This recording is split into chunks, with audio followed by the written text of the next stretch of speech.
Today at Petrochemical Strategies, we have gas. Today I'll be talking about the natural gas market drivers and outlook. But first, the U.S. economy and petrochemicals. It's June 16 in the year 2020. The U.S. economy and the stock market are a little bit like a divorced couple with kids. They may be talking, but they may not be communicating. And who's to say who's right? Let me show you what I mean. Unemployment hit 14.7% in April, with the U.S. Bureau of Labor Statistics reporting a loss of 20.5 million jobs in the month, which is the worst month since they started publishing data in 1939. But the Dow Jones Industrial Average is up 38% since it hit a trough on March 23rd.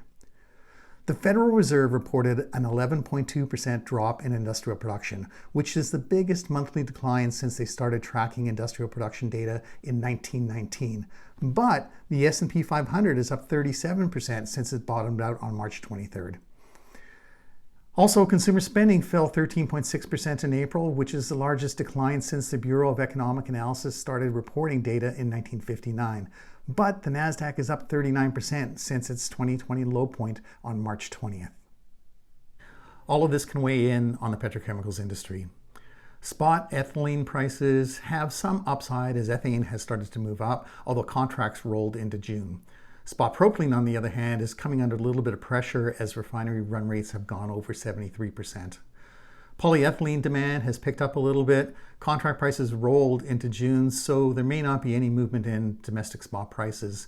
Polypropylene has seen a little bit higher demand in the export market, which could put some pressure in the U.S. domestic market. For those active in the energy sector, natural gas and crude oil serve as indicators and bookends.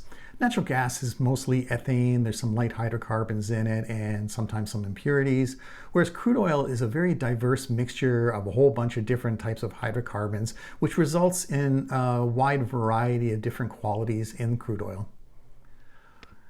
Recently, I had the opportunity to speak to an expert in the natural gas market. He had a lot of insights into the market, and let me try to summarize a little bit about what he had to say. About a decade ago, most natural gas in the US came in the form of conventional, non-associated gas. This is shown on the top left of this illustration from the US Energy Information Administration.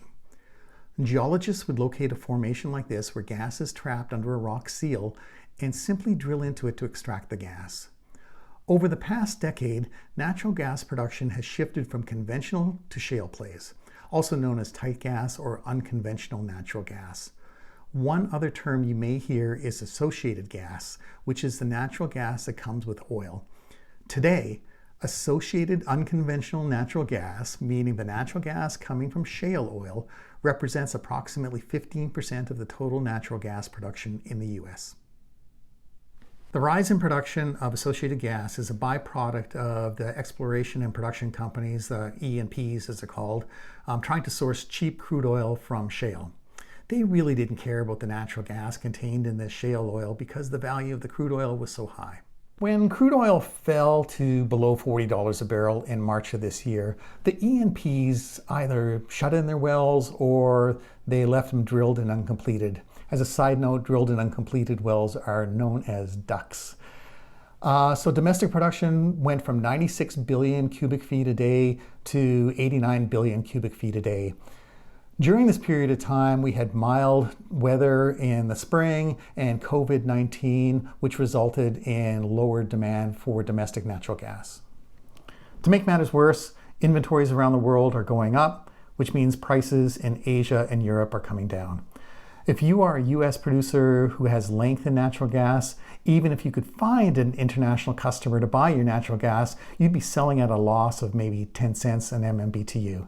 Here in the US, the situation is really as bad as it can get. Inventories are already high. Associated gas production is increasing due to the high value of crude oil. Demand is way off, and the international arbs are closed. The Dallas Fed Energy Survey polled 157 energy executives about their view of the price of WTI at the end of 2020. Over 60% believed that the price of WTI would be over $40 a barrel at the end of the year. This suggests more oil production, which means more associated gas. At the time of the survey, WTI was $28 per barrel. The same survey showed that over 80% of the executives polled believe that natural gas will not reach $2.50 per MMBTU by the end of the year. At the time of the survey, natural gas was $1.84 per MMBTU. Overall, these executives are bullish on crude and flattish on natural gas. The bottom line is this. International markets do not want or need US natural gas. European natural gas storage is on track to be full sometime in Q3. Bottom line, oversupply is a global problem. Second, a domestic oil price over $40 a barrel will stimulate production. Bottom line, this means more associated natural gas. Finally, US inventories are on the rise. On June 5th, EIA estimated inventories to be 2.8 trillion cubic feet, which is up 3.3% from the previous week, 36.3% from last year, and is 17.6% above the 5-year average.